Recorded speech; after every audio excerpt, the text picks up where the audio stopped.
Hi friends, welcome back to my YouTube channel. ಏನಪ್ಪ ಬದನೆಕಾಯಿ ತೋರಿಸ್ತಿದ್ದೀನಿ ಅಂತ ಅಂದ್ಕೊತಿದ್ದೀರಾ? ಸೊ ಇವತ್ತಿನ ರೆಸಿಪಿ ಸುಟ್ಟು ಬದನೆಕಾಯಿ ಗೊಜ್ಜು ಹುಳಿ ಹೇಗೆ ಮಾಡೋದು ತೋರಿಸ್ತೀನಿ ನೋಡಿ. ಒಂದು ಬದನೆಕಾಯಿ ತೊಗೊಂಡಿದ್ದೀನಿ, ಇಷ್ಟು ಮೀಡಿಯಮ್ದು. ಇವಾಗ ಇದನ್ನು ಸುಟ್ಕೊಬರುವ.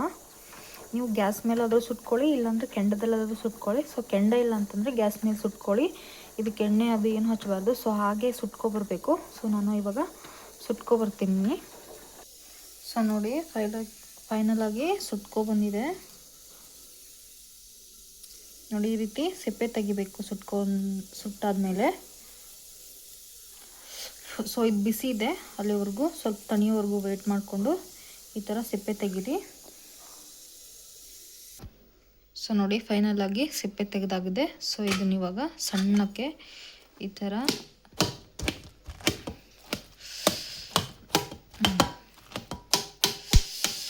ಈ ಥರ ಮಾಡಿಕೊಂಡು ಒಂದು ತಪ್ಪಲೆಗೆ ಹಾಕ್ಕೊಳ್ಳಿ ಇದನ್ನು. ಸೊ ಇವಾಗ ಇದಕ್ಕೆ ಎರಡು ಈರುಳ್ಳಿ, 1 ಟೊಮೆಟೊ, 3 ಹಸಿಮೆಣಸು, ಸ್ವಲ್ಪ ಕರಿಬೇವು ಸೊಪ್ಪು, ಶುಂಠಿ ಬೆಳ್ಳುಳ್ಳಿ ಪೇಸ್ಟ್ ಒಂದು ಸ್ವಲ್ಪ ಮಾಡೋದನ್ನು ತೋರಿಸ್ತೀನಿ ಬನ್ನಿ. ಇವಾಗ 1-2-3 ಸ್ಪೂನ್ ಎಣ್ಣೆ ಹಾಕ್ತಿದ್ದೀನಿ. ಸೊ ಎಣ್ಣೆ ಬಿಸಿ ಆಗಿದೆ. ಸ್ವಲ್ಪ ಸಾಸಿವೆ, ಸ್ವಲ್ಪ ಜೀರಿಗೆ, ಒಂದು ಸ್ವಲ್ಪ ಉದ್ದಿನಬೇಳೆ ಚೆನ್ನಾಗಿ ಮಿಕ್ಸ್ ಮಾಡ್ಕೊಳ್ಳಿ. ಸೊ ಒಣಮೆಣಸಿದ್ರೆ ಅದನ್ನು ಆ್ಯಡ್ ಮಾಡ್ಕೊಳ್ಳಿ. ಸೊ ಒಣಮೆಣಸು ಖಾಲಿದೆ, ಹಾಗಾಗಿ ನಾನು ಹಸಿಮೆಣಸು ಹಾಕ್ತಿದ್ದೀನಿ ಮತ್ತು ಕರಿಬೇವು ಸೊಪ್ಪು ಹಾಕ್ತಿದ್ದೀನಿ.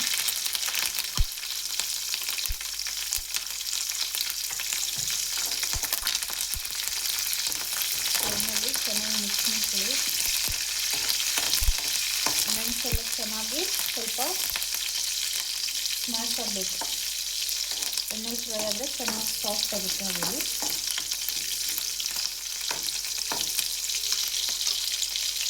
ಇವಾಗ ಇದಕ್ಕೆ ಸ್ವಲ್ಪ ಹಿಂಗೆ ಪುಡಿ ಹಾಕ್ತಿದ್ದೀನಿ.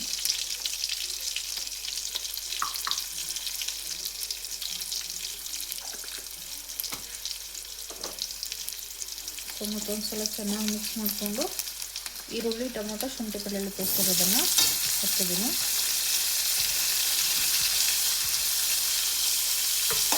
ಸೊ ಇದನ್ನು ಚೆನ್ನಾಗಿ ಮಿಕ್ಸ್ ಮಾಡ್ಕೊಳ್ಳಿ.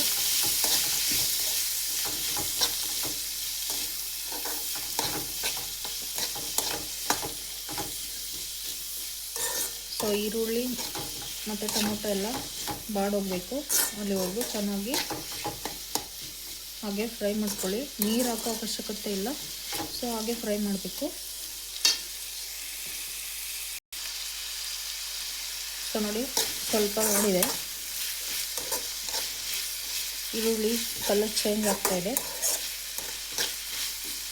ಸೊ ಇನ್ನೊಂದು ಸ್ವಲ್ಪ ಮಿಕ್ಸ್ ಆಗಲಿ.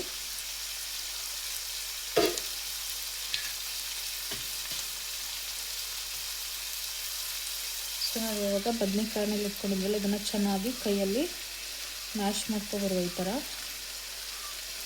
ಇಲ್ಲ ಸ್ವಲ್ಪ ಗಟ್ಟಿ ಇದೆ ಅಂತಂದರೆ ನೀವು ಚಾಕುಲಿ ಸಣ್ಣದಾಗಿ ಕಟ್ ಮಾಡ್ಕೊಬನ್ನಿ.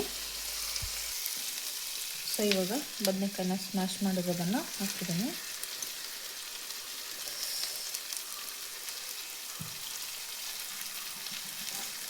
ಹಾಗೆ ಇದಕ್ಕೆ ಸ್ವಲ್ಪ ಕಾಯಿ ತುರಿ ಹಾಕ್ತಿದ್ದೀನಿ.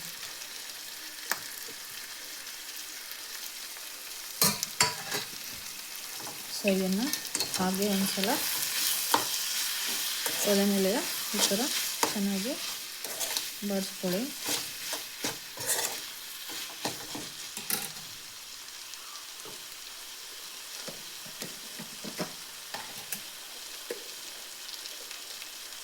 ಸೊ ಇದಕ್ಕೆ ರುಚಿಗೆ ತಕ್ಕಷ್ಟು ಉಪ್ಪು ಹಾಕ್ತಿದ್ದೀನಿ.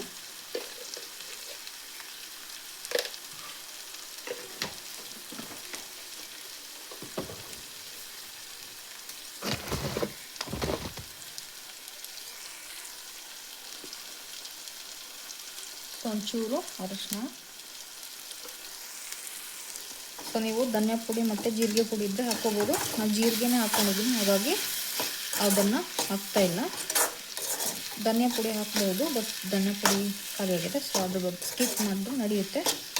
ಸೊ ಇದನ್ನು ಸಣ್ಣ ಫ್ಲೇಮಲ್ಲಿಟ್ಟು ಒಂದು ಸೆಕೆಂಡ್ ಇದನ್ನು ಚೆನ್ನಾಗಿ ಮಿಕ್ಸ್ ಮಾಡಿಕೊಂಡ್ರೆ ಸುಟ್ಟು ಬದನೆಕಾಯಿ ಗೊಜ್ಜು ರೆಡಿ. ಘಮ ಘಮ ಅಂತಿದೆ. ಸೊ ಈ ರೀತಿ ಮಾಡ್ಕೊಳ್ಳಿ.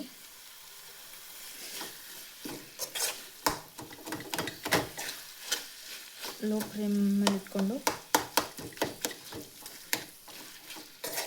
ಇದನ್ನು ಬಿಸಿ ಮಾಡ್ಕೊಳ್ಳಿ. ಸೊ ಒಂದು ಸಲ ಪ್ಲೇಟ್ ಮುಚ್ಚಿ. ಸೊ ಒಂದು ಸಲ ಹೋಳಿಗೆ ಬಿಸಿ ಆಗಲಿ. ಸೊ ಒಂದು 5 ಸೆಕೆಂಡ್ ಇಟ್ಟಿದ್ದೀನಿ. ಇವಾಗ ಓಪನ್ ಮಾಡ್ತೀನಿ. ಮತ್ತು ಚೆನ್ನಾಗಿ ಮಿಕ್ಸ್ ಮಾಡ್ಕೊಳ್ಳಿ.